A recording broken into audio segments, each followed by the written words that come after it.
should it tell us that Oracle Red Bull decided to have the season launch right here in the United States of America? Yeah, well, I think it's growing so much in the U.S., the support for our team.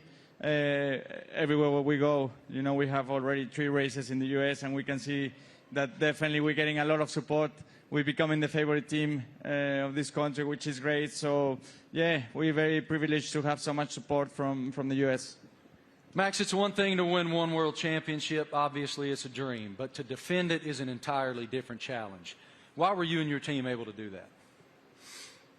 Well, I mean, of course, we did last year. But, yeah, we're just very excited to, you know, to come here. We know, like Checo said, the U.S. is incredibly important to us. We are going to have 3 races now this year. I think we're all very much looking forward to.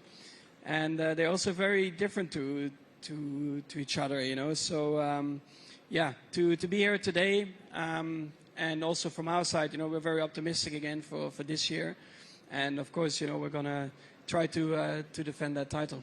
Checo, as we discussed earlier with Christian, you guys were the only team to start in the top 4 in every Grand Prix of 2020. What's the challenge of accomplishing that? Yeah, definitely is to keep progressing. You know, the competition is getting better, and so we have to keep progressing. We have to be better than we were last year, and that's going to be really difficult. But as a team, we're giving everything. You know, it's been a very busy winter for all of us, so we're really looking forward to the start of the season. One of your main jobs, Christian, is to try to achieve something that resembles harmony within the organization. What is the challenge when you have 2 world-class championship caliber teams battling against one another to maintain that harmony? Well, we're very lucky. We've got two fantastic drivers, and you know, their combined efforts the last 2 years have been stunning. Obviously, you know, that first Drivers' World Championship for Max in 21, and then you know the double championship last year, and you know, winning 17 Grand Prix between the 2 of them, and you know, first and third in the Drivers' Championship, and of course bringing home that Constructors' Championship back to Oracle Red Bull Racing for the first time in 8 years. And you know, these guys.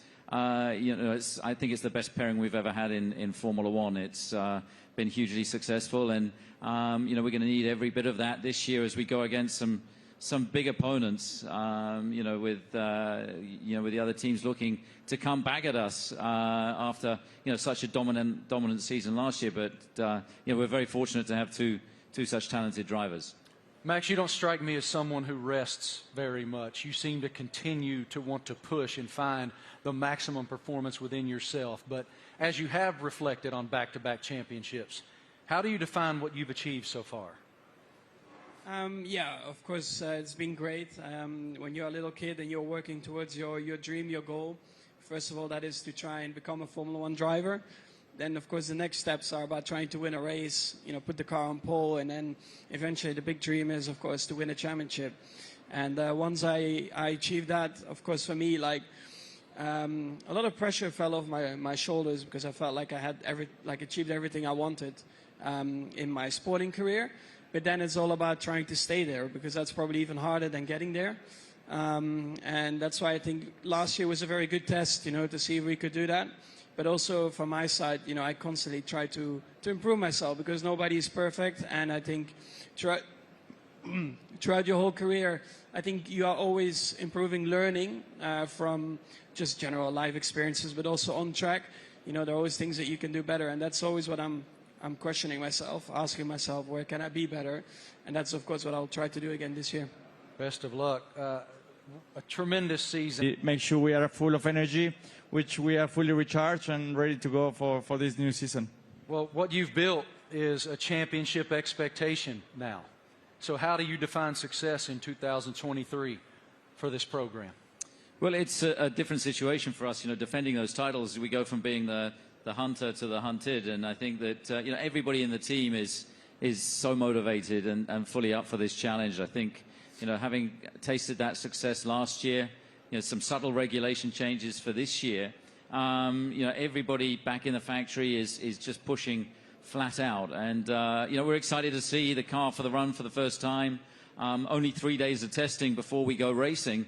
And then, you know, as these guys say, it's going to be 9 months traveling around the world, you know, racing at all these different venues. And it's going to be, I think, an incredibly competitive year this year. For both of you, here in the United States, we're seeing this explosion of popularity in Formula One. How do you describe the global passion of the F1 fan base? Well, I think, you know, new ownership definitely focused more on the US as well, because we knew that we were definitely lacking there still. So they definitely have done an incredible job in boosting it in the US, and then of course also through Netflix. I guess everyone in here has Netflix, so they're here somewhere, brother. Yeah, I signed my life away. You watch a lot of Netflix, right? So of course having the series on Netflix helped a lot to get a bit more of an insight of everyone's racing career, because it always felt like probably F1 was quite a closed environment you couldn't really get into. So when you have a bit more behind the scenes, like cameras and footage, I think that that helped a lot, that you can see a little bit more of the personality behind it as well. When you go home to Mexico, it is crazy. How do you describe the passion of the fans? Yeah, certainly the passion of the sport has grown a lot. You know, like Max says, you know, I think certainly Netflix has put the people, the fans, a little bit closer to the drivers, to the teams. They're more into what we go through, you know, because we go through so much for 9 months a year. You know, we have good days, bad days, so we show a lot of emotions. And the fans are always with us, you know, so we are very privileged to have them and to receive the support we get, you know. So, yeah, I'm extremely lucky to have the amount of support I get around the world, and especially here in the US. Love it. Christian, what is the team's plan for show runs in 2023? Well, we've got a busy, you know, events ahead of us. I think we're doing about 20 show runs. So, you know, Daniel, being back in the team, he's going to be driving at all kinds of different venues. And, you know, this includes 2 in the US.